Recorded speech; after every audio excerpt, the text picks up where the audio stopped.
ne vem sicer, kako je tukaj navada. Bi imeli kaj proti, če bi eno kratko molitev k Svetemu Duhu zmolili, bi to prenesli? Bi šlo? V imenu Očeta in Sina in Svetega Duha. Pridi, Sveti Duh, napolni srca svojih vernih in uživnih ogenj svoje ljubezni. Pošli svojega duha in prerojeni bomo in prenovi boš obličje zemlje. Molimo o Bog, ki si srca svojih vernih z razsvetljenjem Svetega Duha učil, daj nam, da bomo v tem istem duhu odkrivali in prepoznavali, kaj je prav in dobro, in si prizadevali tudi za tako delo in življenje po Kristusu, našem Gospodu. Hvala lepa. Ja, sanje. Zanimiva tema.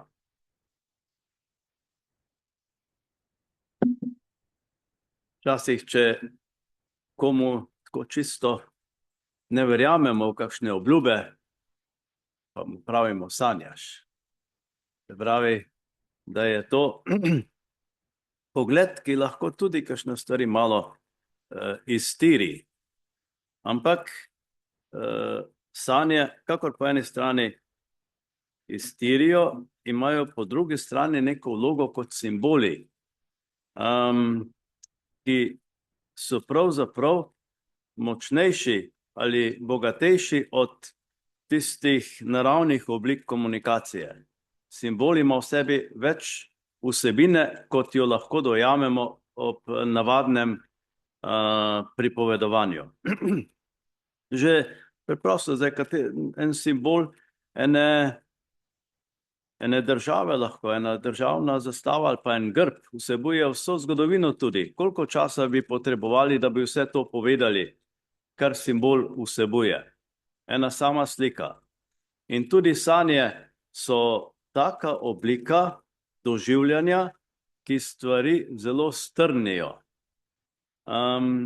Včasih, recimo, ko sanjamo, se nam zgodi, da imamo morda kakšno budilko pripravljeno. Zdaj je velikokrat že na telefonu, ko lahko napravimo 3-4 bujanja zapovrstjo, pa prvič zazvoni in smo morda rekli še 5 minut. In smo zaspali, pa imeli še kakšne kar dolge sanje. In ko smo se zbudili, smo rekli, zdaj sem pa gotovo preslišal, ne vem, koliko bujen. In smo morda spali 2-3 minute. Skratka, sanje zelo strnijo celotno vsebino, celotno doživljanje in so zelo intenzivne. So pa hkrati sanje nekaj, kar je v nas. Tudi ko sanjamo kakšne druge like ali drugega človeka, je vedno ta podoba v nas. Pravi, če se v mojih sanjah pojavi mož ali žena ali oče ali mati ali otrok, je to moja podoba o tem človeku. Ni rečeno, da se je ta človek v narekovajih priselil v mojo notranjost, ampak sem jaz prebudil v sebi podobo, ki jo imam o tem človeku. Se pravi, da je pri sanjah vse v nas. Tako kot je predvideno, bom imel najprej predavanje, potem pa pogovor. Jaz sem sicer sam rad, tako da že vmes malo posega kdo s kakšno debato, to mi paše, ampak ker se to snema, so mi rekli, da je priporočljivo, da se potem še malo pogovorimo. Tako da bo priložnost tudi za to. Ker so sanje zelo široka in bogata tema, seveda se bo najbrž pojavilo kakšno vprašanje, lahko že sedaj tudi malo razmišljate, o čem, kdaj, kdo od vas sanja. Pa bomo malo pogledali, kaj te sanje lahko pomenijo. Sanje so namreč različnih vrst in tisto, kar za vse sanje velja, kar v zavesti doživljamo, tisto potem sanje pretvorijo v sliko. In v tej sliki potem ponovno prepoznavamo sporočila. Zdaj, ljudje želimo biti včasih zelo pametni. In že kot ta skica prikazuje, ki je znana, najbrž ste že večkrat tudi videli, večkrat jo tudi uporabim. Čeprav smo lahko ali pa mislimo ali pa se želimo biti zelo pametni, je naša pamet, tisti racio, razum, samo majhen del delovanja naših možganov. Velikokrat se moramo prepustiti, da tudi bolj tem čustvenim dimenzijam našega doživljanja, da potem tudi razum ujame svoje sporočilo. Če želimo biti preveč pametni, potem seveda je tako, da s tem razum, racijo včasih tudi lahko malo oviramo. In kot vemo, je poenostavljeno gledano. Človekov razum, da ne rečem človekov možgani, so oblikovani tako, da imajo levo in desno polovico. Leva polovica je bolj pragmatična, matematična. Z levo polovico razmišljamo takrat, ko odpremo denarnico, ko se števamo in odštevamo. In seveda za levo polovico velja, da bi že vedno želeli imeti še nekaj več. Skratka, z levo polovico vidimo predvsem tisto polovico kozarca, ki manjka in ga želimo napolniti. In seveda nismo nikoli zadovoljni. Medtem ko desna polovica nekako gleda na življenje drugače. Ona je pa aktivna takrat, ko smo bolj zadovoljni. Lahko tudi srečni, sproščeni, ko smo na kakšnem sprehodu, ko se imamo lepo. In seveda takrat doživljamo bogastvo življenja in šele mešanje ali prelivanje teh dveh polovic, teh dveh dimenzij in oblik našega razmišljanja potem ustvarjajo tudi sanje. So pa tako razporejene, da se močneje dogajajo v naši desni polovici. So nam pa, čeprav se jih včasih bojimo, vsi poznamo tudi tako imenovane moraste sanje, nočne more. Ne glede na to, ali se jih bojimo ali ne, so nam vedno v pomoč. Kdaj se zgodi ali kdaj sanjamo kakšne take moraste sanje? Takrat, ko smo na zavestni ravni izpostavljeni nekim težavam, nekim izzivom, problemom, ko ne vemo, kako jih bomo rešili. Ali ko nas je strah. Takrat se nekako ta strah pretvori v slike in se pojavijo moraste sanje. Tako, da nas lahko zasledujejo ali bežimo pred kakšnimi zvermi, lahko kje padamo po kakšnih prepadih, lahko se borimo s kakšnimi valovi, lahko, recimo tudi umremo v teh sanjah. In če so zelo težke, nas znajo te sanje tudi prebuditi. Skratka, se ne iztečejo do konca, ampak nas kar vmes prebudijo in lahko ugotovimo, da smo se pravzaprav prebudili močno prepoteni. Kar pomeni, da sanje nekako sprožajo vse telesne reakcije tudi. In so lahko za telo zelo zahtevne. Kdaj se prebudimo? Takrat, ko je to dogajanje v sanjah tako intenzivno, da bi postalo nevarno za telo. Zato nas te sanje pravočasno prebudijo. In seveda se lahko zgodi, da se te sanje potem tudi ponovijo, da jih bomo drugič sanjali še enkrat. Najbrž jih tudi bomo. Te sanje sanjamo tako dolgo, dokler bodisi se od nekega problema, od neke težave ne oddaljimo, ali pa dokler tega ne razrešimo, dokler ne pridemo do neke temeljne odločitve. Potem seveda se lahko zgodi, kot bomo videli tudi v Svetem pismu, imamo nekaj takih primerov, se te sanje lahko drugače razpletejo. Zanimivo je tudi to, da tudi če so za razum sanje zelo dramatične in tragične, ampak nekako se nam zdi, da nas v sanjah, razen takrat, ko se kaj dogaja, po sanjah ni tako strah. Včasih celo rečemo, hvala Bogu, da so samo sanje. Ampak to, da so samo sanje, to je močnejše sporočilo, kot če bi o tem razmišljali pri zavesti. Pravimo, da so sanje želodec za zavest. Tisto, česar zavest ne more tako predelati, potem seveda telo predeluje v sanjah. In ta intenzivnost predelovanja seveda je potrebna tudi zato, ker na zavestne ravni veliko stvari doživimo in jih bolj površno doživljamo, tako da moramo potem predelati še na neki bolj globinski ravni. Seveda, včasih sanjamo lahko tudi kakšne take sanje, da lahko tečemo, letimo po zraku, na pol ali delamo take velike korake, skoraj skočimo iz enega hriba na drugega. To so pa sanje, ki reflektirajo nekaj, kar nam je uspelo, nek občutek uspešnosti. Recimo, ta prelom se zelo pogosto zgodi lahko pri mladem človeku pred maturo. Bo tak človek, ker ga je morda malo strah, sanjal, kako ga vlečajo kakšne valovi vase, kako pada po kakšnih prepadih, kako se bori z nečim. Po maturi bo pa sanjal, kako lahko leti po zraku. Ker je to razrešil, bo to čisto drugačen, mu daje čisto drugačen občutek in zato bodo tudi sanje drugače in pravzaprav sanje nagradijo.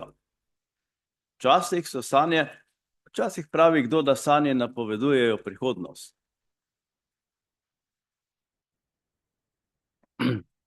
Pa jo dejansko niti ne toliko. Pravzaprav v nekem smislu sploh ne, čeprav na drug pogled, z drugega vidika morda malo tudi. En znan primer, sicer takih bolj težkih sanj, se je zgodil, pa če ena gospa, morda, ne vem, če je bilo tudi v kakšnem mediju, ampak je že precej staro, je sanjala o tem, kako njen sin hodi z motorjem v službo in ko se vrača, je sanjala, kako se je na nekem ovinku ponesrečil in seveda ubil. In mu je menda to tudi povedala. Bilo je pa tako, da nesreča se je potem tudi dejansko zgodila in je ta sin bil ob življenje.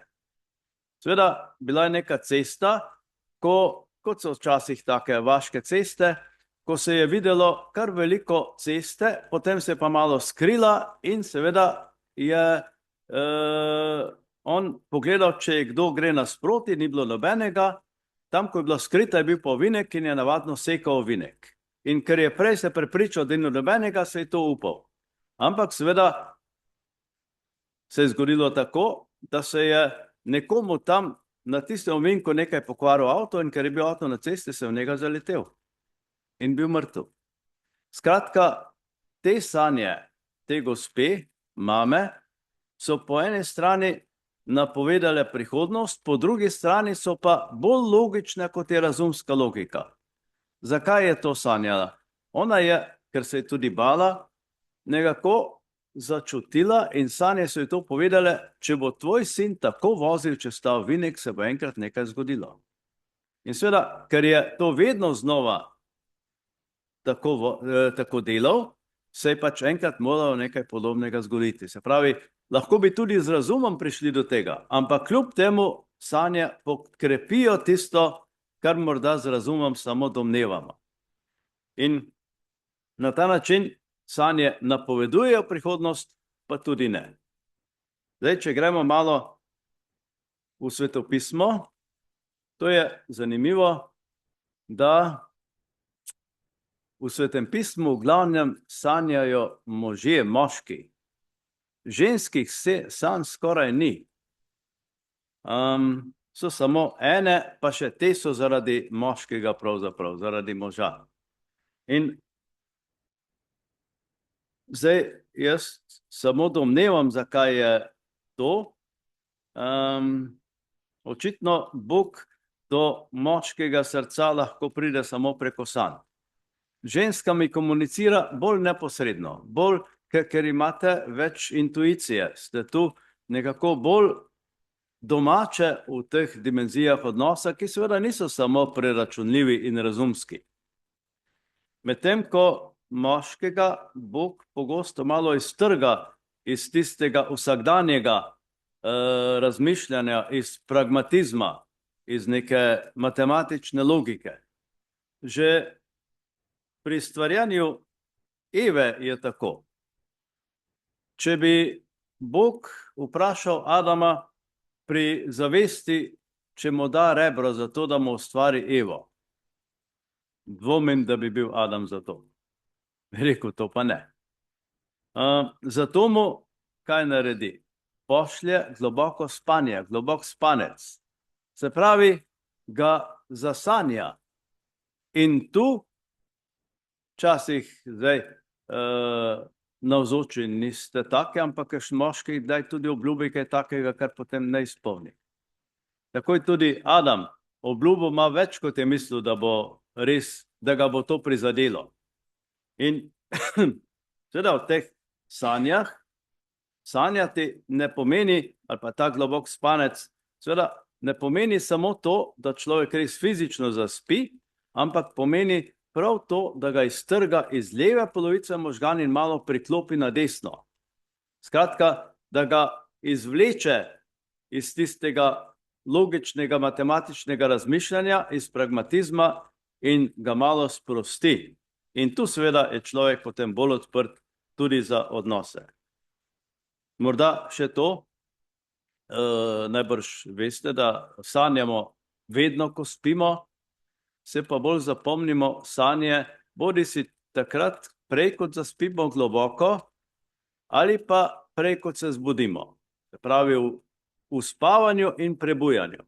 In to se zgodi približno vsakih 90 minut.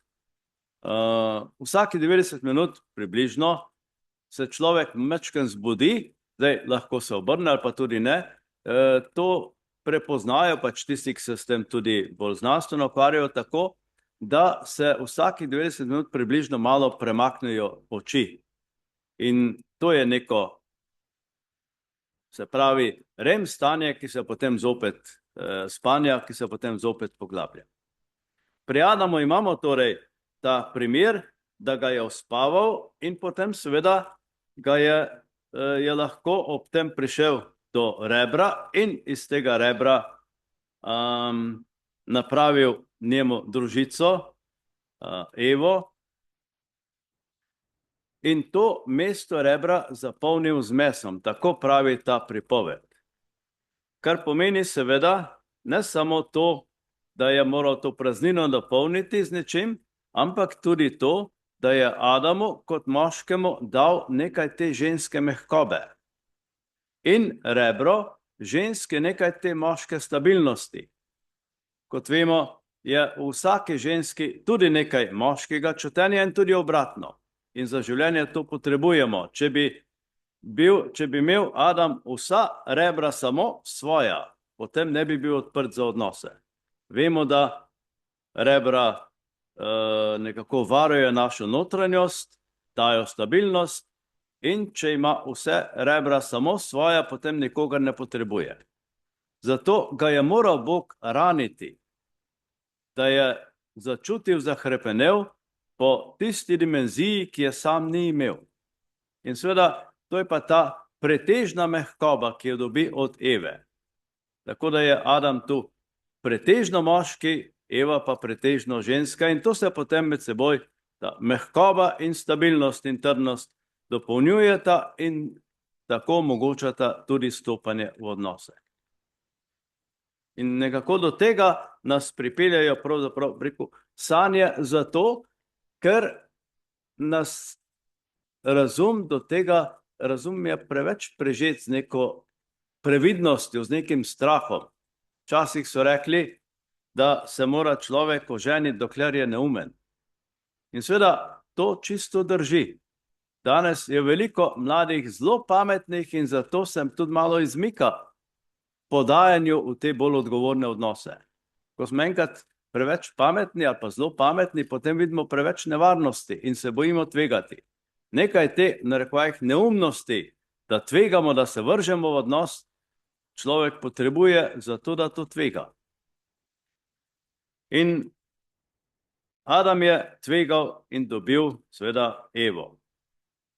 To so ene take sanje. Druge, zelo znane, so Jakobove sanje.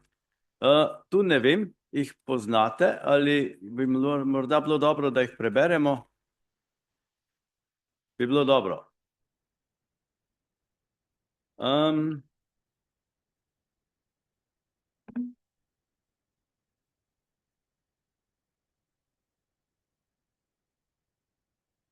Pa bi morda, a smem vas prositi za prebrati? Lahko? Dajte, da tudi ne boj samo mene poslušati. Kar čisto preprosto jih preberete, tukaj le so. Tole Jakobo sanje, to tukaj le piše, že, ne? Od to Ja, do to ja. gor. Tukaj je počrtano. Ja, to, ja. To. Jakob je odšel iz Beršebe in potoval proti Haranu. Dospel je do nekega kraja in ker je sonce že zašlo, je tam prenočil. Vzel je enega od kamnov tistega kraja, si ga položil za vzglavje in zaspal na tistem mestu. V sanjah so se mu prikazale stopnice, ki so bile postavljene na zemljo. Vrh pa jim je segal do neba. In po njih so božji angeli hodili gor in dol. In glej, Gospod je stal zgoraj in rekel: Jaz sem Gospod, Bog tvojega očeta, Abrahama in Izakov Bog. Zemljo, na kateri ležiš, bom dal tebi in tvojim potomcem.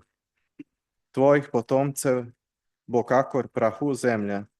Razširil se boš proti zahodu in vzhodu, proti severu in jugu. In v tebi in tvojim potomstvu bodo blagoslovljeni vsi rodovi zemlje. Glej, jaz bom s teboj in varoval te bom. Kjerkoli boš hodil in pripeljal te bom nazaj, v to deželo. Zares te ne bom zapustil, dokler ne storim, kar sem ti obljubil. Hvala lepa. Prosim. Tako, smo slišali te Jakobove sanje, kjer Svetopismo prav navaja, da so to sanje. In seveda Jakob, kot vemo, je v življenju kar precej tudi varal in goljufal, ta starozavezni Jakob.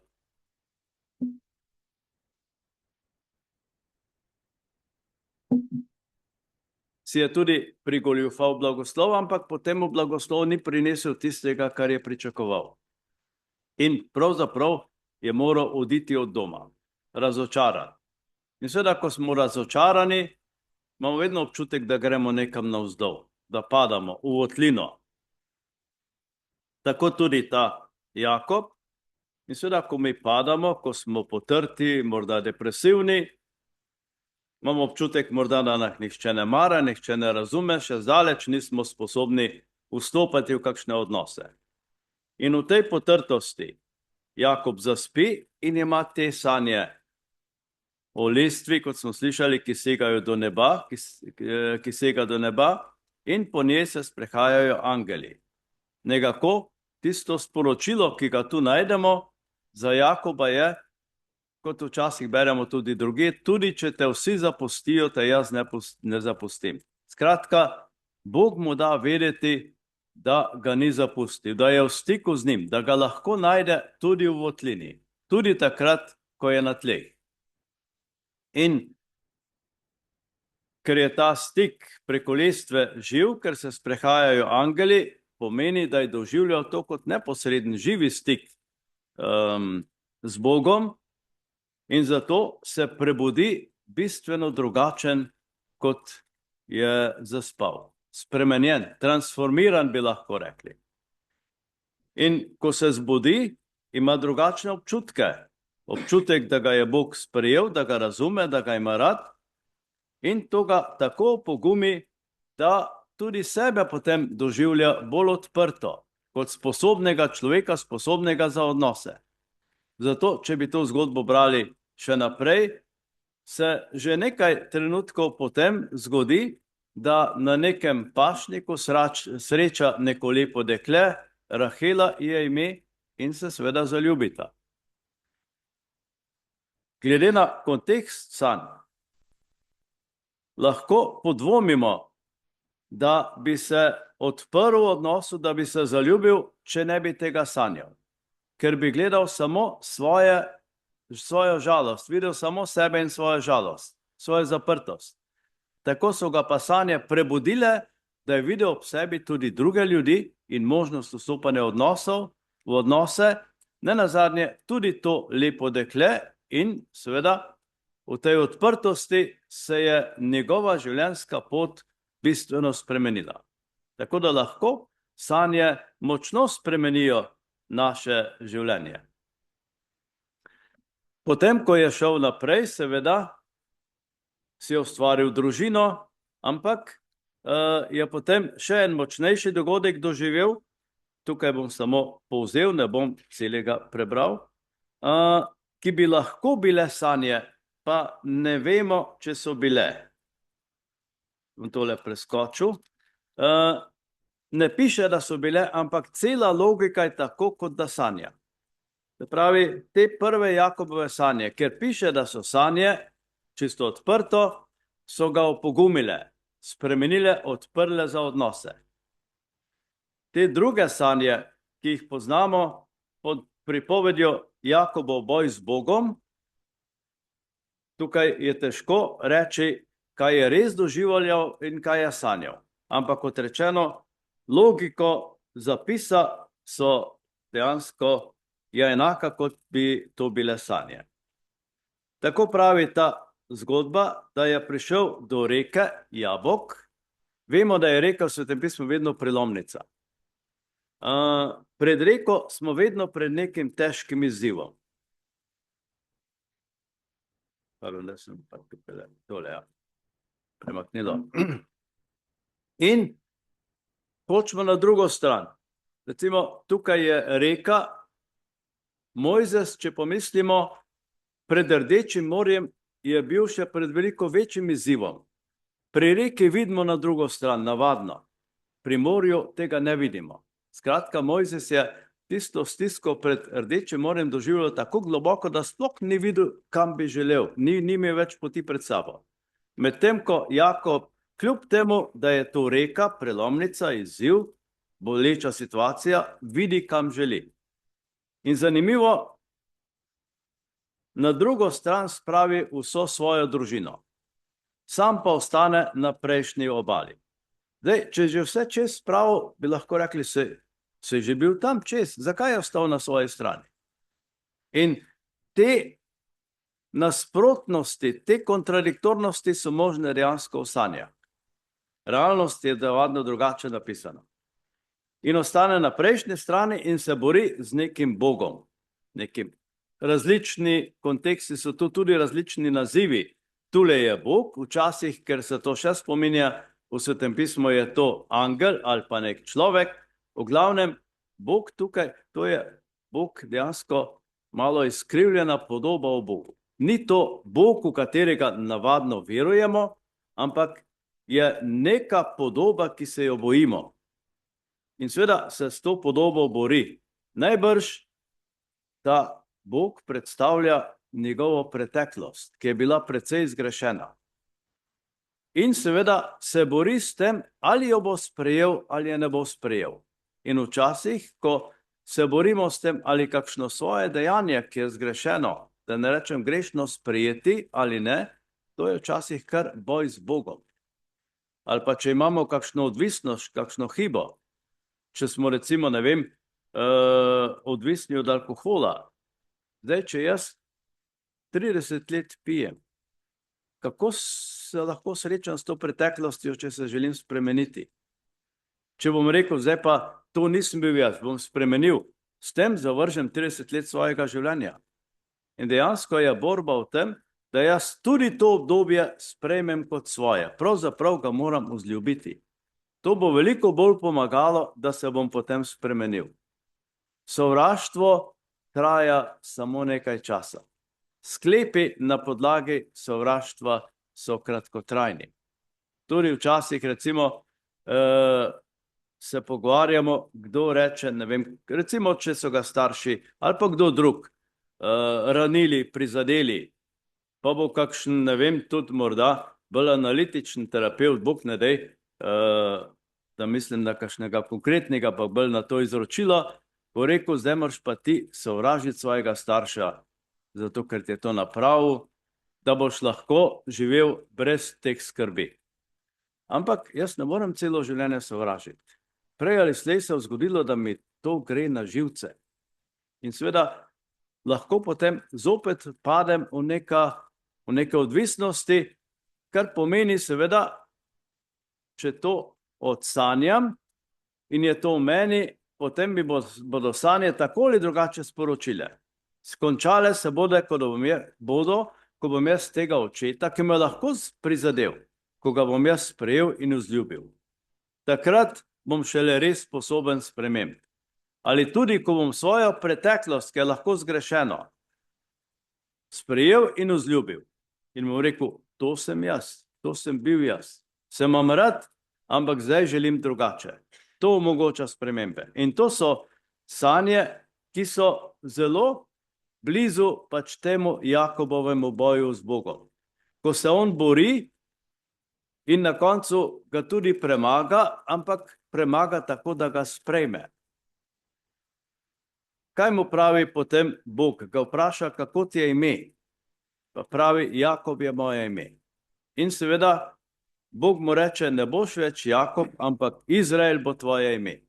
Jakob, kot vemo, v tej stari zavezi pomeni v starozaveznem kontekstu držalec pete. Skratka, nekoga, ki malo spotika, kot temu rečemo, ki ogroža drugega.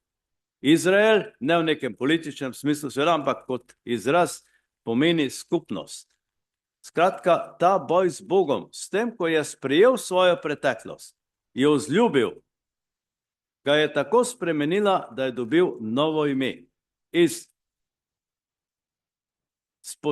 človeka, ki spotika, iz državca pete, se je spremenil v skupnost. In to so njegove, lahko rečemo, druge sanje, ki ga do konca spremenijo in usposobijo za odnose. Tudi tako, da, kot vemo, je potem sposoben za spravo s svojim bratom ali sprejemanje vsega tistega svojega življenjskega prostora, tudi tistega, ki boli. Zdaj, pri sanjah imamo še tako čist, ki so navedene kot sanje. Recimo, imamo znane Jožefove sanje. O čem sanja Jožef? Ta egiptovski. Najprej o snopih, vsi se mu klanjajo, on je glavni, potem seveda tudi o zvezdah, on je glavna zvezda. In pri sanjah je vedno pomembna ta, kot bi danes rekli malo bolj učeno, kontekstualizacija. Kontekst, kaj doživljamo na zavestni ravni. To potem sproži sanje. In vemo, da je bil Jožef pri očetu zelo priljubljen sin, da je bil tudi kar precej privilegiran in je bil star 17 let, se pravi v obdobju najstniškega odraščanja. Zdaj, v tem obdobju se ima že vsak najstnik za pomembnejšega, kot resnično je. Te sanje so zelo najstniške. Seveda, če je pa še malo privilegiran, potem so pa sanje, ki ga postavijo čez vse. Ima pa svet v svojih rokah in misli, da si vse lahko privošči in vse lahko tudi doseže. Tako da te Jožefove sanje so odraz njegovega življenjskega prostora, odnosov, v katerih živi. Seveda, in ko to Jožef odsanja, ima tudi svoje posledice. Bratje ga zasovražijo, pa tudi, kot vemo iz te zgodbe, tudi očetu se to ne zdi najbolj prav. Ampak, ko smo enkrat pripeljali nekoga ali pa sebe v neke okoliščine, ko to sanjamo, ne moremo nazaj. Lahko samo sprejmemo sporočilo in če sporočilo sprejmemo, nas bodo tudi spremenile. Jožefa so sicer pripeljale v Egipt potem, ampak so ga tudi spremenili, tako da v Egiptu on ne sanja več, ampak razlaga sanje, kot vemo. Skratka, to svojo hibo pretiranih sanj je spremenil v sposobnost, ker je vedel, kaj to pomeni, da je imel globlji pogled v življenje. In sanje, kot prej rečeno, niso toliko napovedovanje prihodnosti, ampak nam omogočajo globlji pogled v dogajanje okrog nas. Globlji pogled v življenje, tako da vidimo nekaj več, kot vidi samo zavest. Zato lahko tudi seveda na podlagi sporočila, ki ga iščemo, drugače reagiramo. Zdaj, če gledamo morda še ene sanje, ki so tudi, to je pa novozavezni Jožef, a ne? Je tudi v sanjah spoznal, dobil sporočilo, da mora zavarovati svojo družino, da je v nevarnosti. Pravi, vsi ti moški so tisti, ki jih Bog nagovarja preko sanj in jih nekako iztrga iz okolja, iz svojega principa razmišljanja, tako da se spremenijo in so sposobni dejanj, do katerih razumsko ne bi prišli.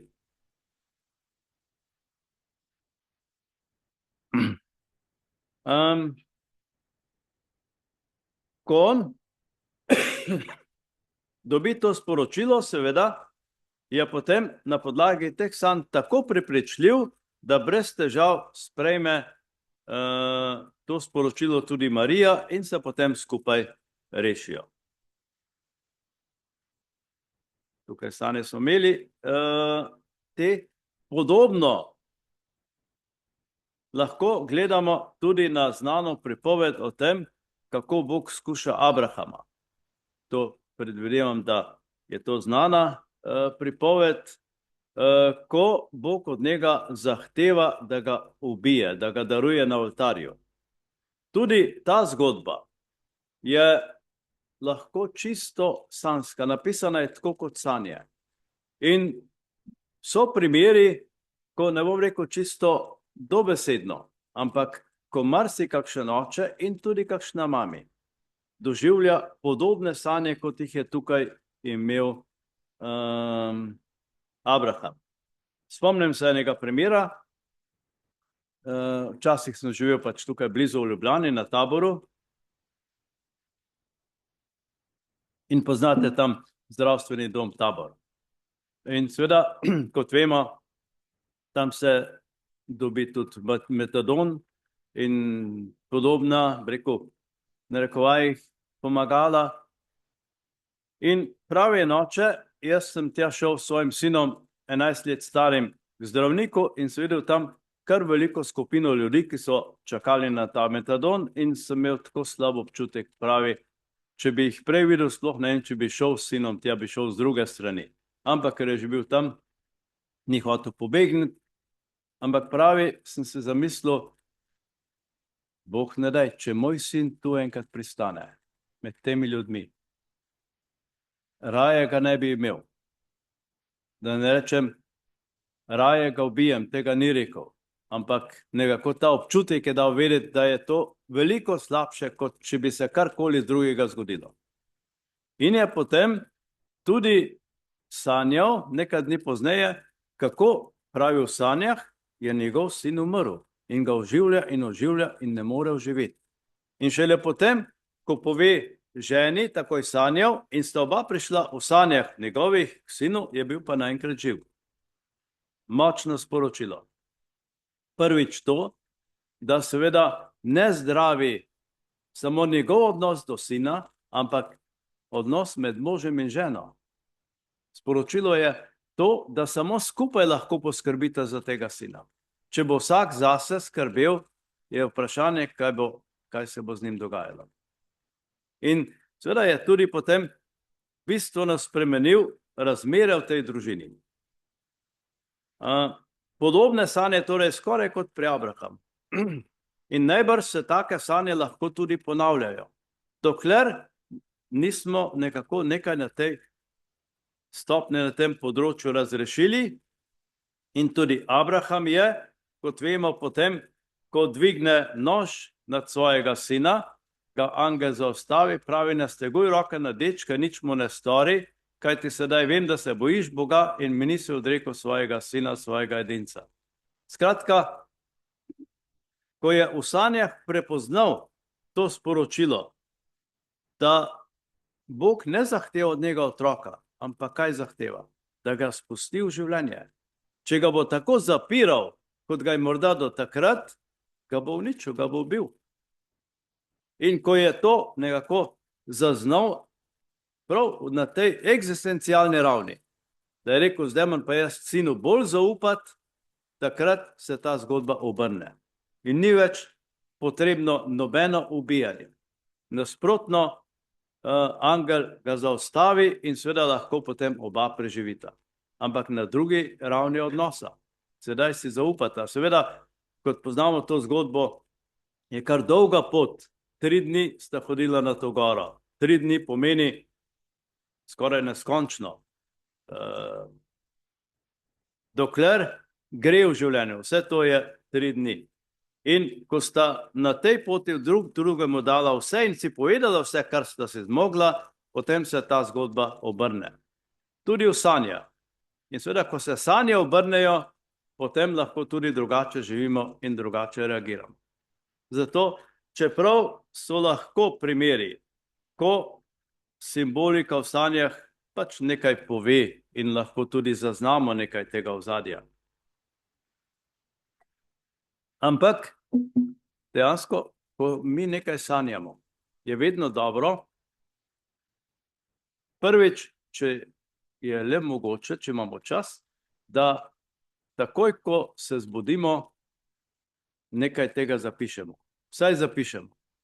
Potem je zelo dobro, če kakšno sceno iz teh sanj narišemo. Ko rišemo, takrat to predelujemo.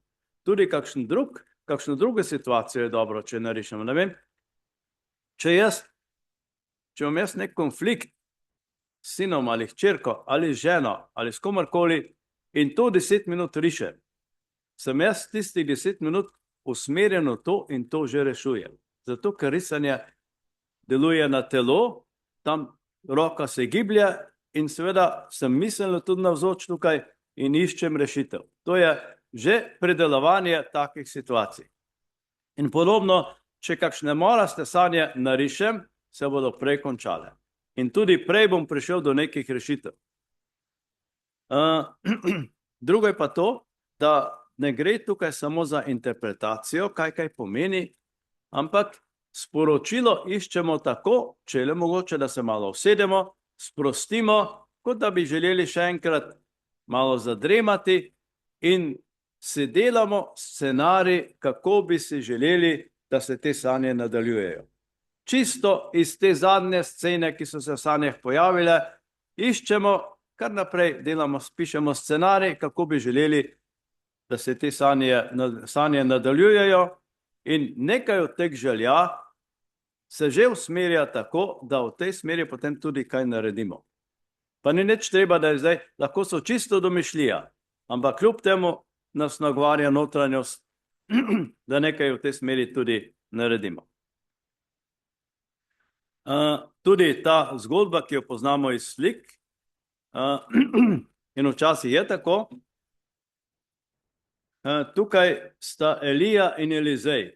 Poznate najbrž zgodbo, ko Elija gre v nebo, Elizej ga prej kot Elija umre, 3-krat vpraša, oziroma Elija vpraša Elizeja naslednika, kaj želiš, da dobiš od mene, da ti dam. In pravi Elizej, dvojno mero tvoje modrosti. In seveda, kaj pravi na to Elija? Če me boš videl oditi v nebo, jo dobiš. In potem dobi plašč, kot vemo, mu pade z tega voza v slikah, ki so tudi sanje. Včasih, ko se srečujemo s kakšno bolečino, se želimo srečati bolj na distanci, včasih na pol.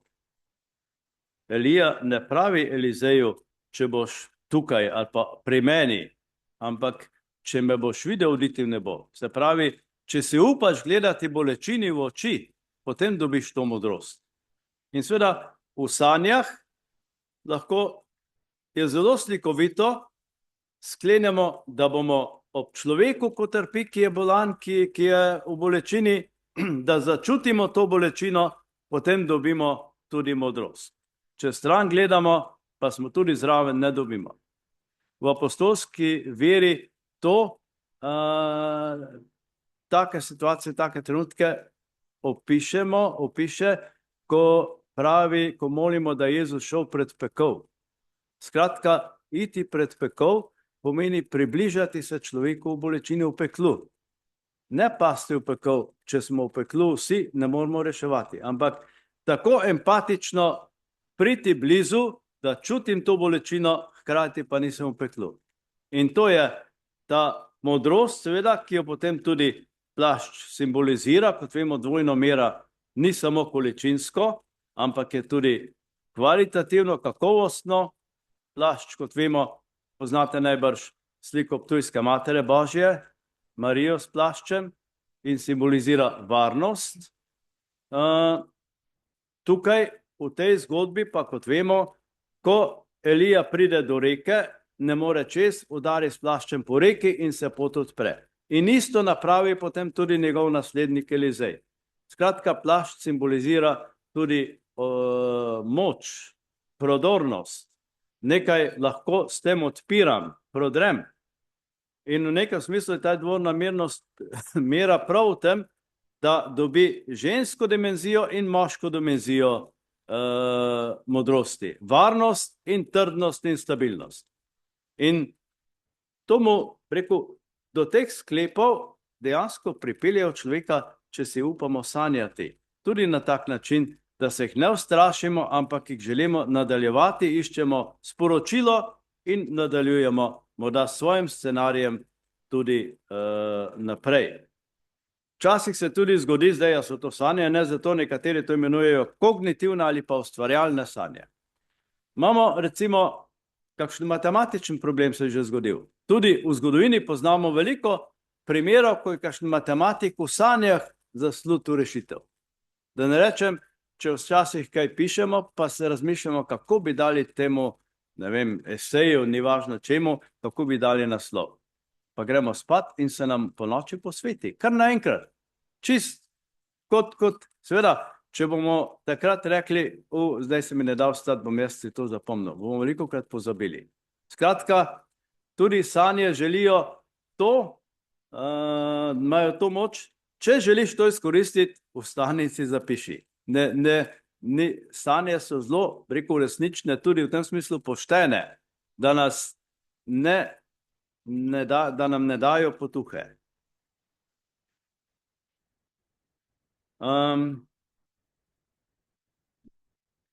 Potem imamo, počasi pripeljal v koncu, ker smo že kar nekaj časa, tudi še nekaj primerov, ko so lahko sanje ali pa niso. Recimo, podobno logiko uporablja pripoved o Mojzesovem gorečem grmu.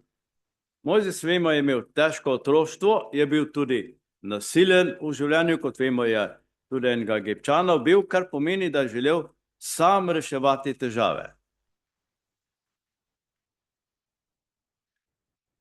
In potem ima znano doživetje ob gorečem grmu, ko vidi, pravi, kako to, da grm gori in ne izgori. To je lahko zelo preprost pogled mladega človeka v prihodnost.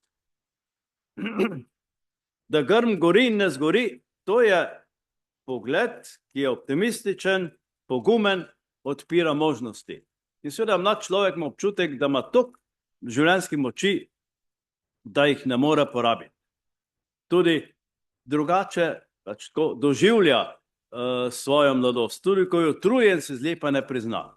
To morda, ne vem zdaj kako, v sedanjem času, ampak včasih recimo, ali pa se spomnim tudi enega primera, enih duhovnih vaj, smo tam, ali pa so tam fantje nekaj merili moči in so se metali, kot so včasih rekli. In je bilo zmenjeno, ko ne moreš več zdržati, udari po tleh, pa tem spustil. In je eden udaril, se spomnim, pa ga je spustil, rekel, se bi še lahko zdržal, pa nisem hotel. Skratka, gre za občutek, da ne prizna nemoči. In to je ta goreči grm, ki gori in ne izgori. In je čisto zdrav pogled. In seveda, kaj Bog pravi Mojzesu iz tega gorečega grma? Ko Mojzes pravi, grem tja, da pogledam. Mlad človek hoče vse hitro doseči. Pravi, ne hodi sem, kajti kraj, kjer stojiš, je sveta zemlja. Skratka, ne prehitevaj. In potem drugo, sezuj si čevlje z nog in ne hodi sem, kajti kraj, kjer stojiš, je sveta zemlja. To dvoje. Sezuj si čevlje z nog. Če smo mi obuti, lahko marsikaj pohodimo, pa nič ne čutimo. Sezuj si čevlje z nog, Mojzes mu reče, daj bod čutič v življenju.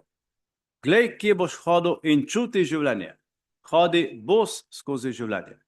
In seveda tu Mojzesa spremeni tako, da postane tako čuteč, da vidi človeka, pač to je zdaj prispodoba tudi v Egiptu, človeka, ki trpi, človeka, ki je v sužnosti. In ga seveda začne počasi osvobajati. Ob tem, da ko mu Bog potem reče, pojdi k faraonu in izpelji ljudstvo iz Egipta, to je najprej se brani, kot vemo, pa reče, vzemi Arona in pojdita skupaj. Zdaj, so to sanje ali je to nek drug občutek, to gre za, Bog je tukaj zelo dober psiholog. Pomislite na kakšno situacijo, ko ste bili morda še otroci ali pa mladi, pa je bilo treba iti k ravnatelju v šoli. Pa ste rekli, daj pet z mano. Jaz bom potrkal, ti šel pa noter. Skratka, ta dvojnost. In tu ga Bogu pogumi in potem seveda gresta faraonu in se tam pogajata.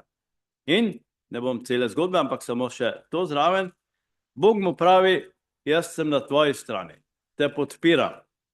In seveda se zmeni s faraonom, da jih bo pustil, potem pa pravi Svetopismo, tudi da Bog je zakrknil faraonovo srce in jih ni pustil. Kolikokrat? 10-krat.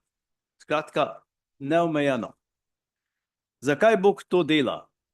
Tako šikanira tega Mojzesa. Danes bi temu rekli, ne vem, zloraba ali pa kakšen izraz je že za to šikaniranje. Mobbing, tako ja, hvala lepa. Mobbing izvaja nad Mojzesom in ne vem, če ga današnja zakonodaja ne bi zaprla. Boga namreč.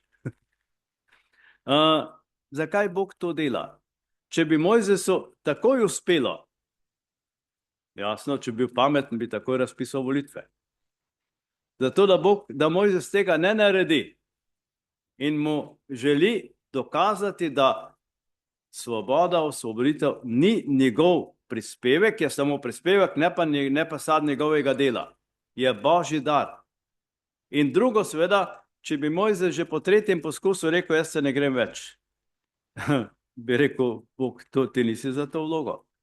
Skratka, ga vzgaja za ponižnost in za vztrajnost. In ko Mojzes to 10-krat preživi in tudi te nadloge so tako, da so lahko tudi delno v sanjah. Lahko so, seveda, tudi imajo fizično podlago, ampak tudi notranje procesiranje je tako, da lahko to sanjamo.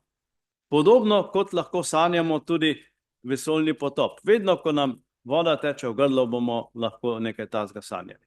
In seveda, takrat se moramo tako kot Mojzes ponižno, čuteče in vztrajno odpirati. In te sanje se bodo našle tudi svoj rešitev, tako kot ga najdemo tudi v viharju na morju, ki je tudi lahko neka prilika, neka podoba, ki se lahko v sanjah zgodi. In seveda, ko nas je strah, kot rečeno, vihar, potop, vedno nam teče voda v grlo in nas sanje potem odprejo, bodi si tako, da le prebudimo v sebi nekaj, kar nam daje življenje. To je tu Jezus. Ali pa celo, ko imamo včasih občutek, da smo že mrtvi, pa se pojavi nekdo, ki nas, ki smo mrtvi, prebudi. Jaz se spomnim tudi enih tukaj svojih sanj, pač ne vem, sicer nisem se toliko ukvarjal z nekim kontekstom, ampak enkrat sem sanjal, kako me nesejo v pogrebu.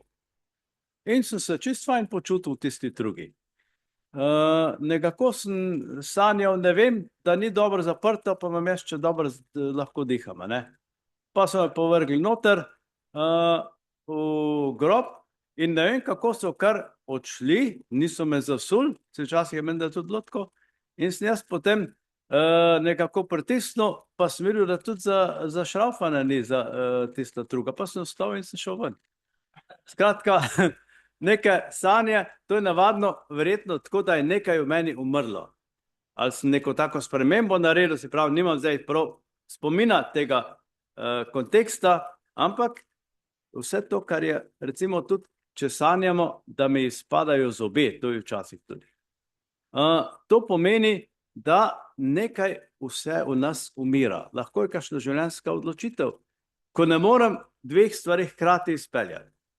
In če se težko odločam, pač mi bo ena stran ali pa nekaj moralo umreti in to se pokaže tako, da mi izpadajo zob, je lahko kar pogosto zadeva. Včasih seveda je to tudi povezano s kakšnimi biološkimi procesi. Recimo, če kakšen, rekel tako, bolj pri ženskah je recimo, so take sanje včasih tam v povezavi z menopavzo, včasih tudi pač tako pri moških, ko tudi telesno ni več tako vitalen, pač umira ta vitalnost čisto naravno in nas sanje pripravijo, da to tudi lažje prenesemo, da se nam pri 60 letih ni treba poročati s kakšnimi 20-letnicami pa dokazovati svoje moči, ne. Tako da sanje nas pripravijo na to, da čisto zdravo živimo, tudi ko nam izpade nekaj zob ali pa nekaj las. To so sporočila, ki nam pomagajo živeti in preživeti in tudi najti smisel, tudi potem, ko nam izpade kakšen zob. Skratka, se ne konča življenje. Tudi, na rekovajih, s kakšnim zobom manj, da ne rečem brez zob, se da čisto dobro živeti. Tako, jaz bom rekel zdajle, hvala lepa za tale pregled, za to popotovanje skozi sanje.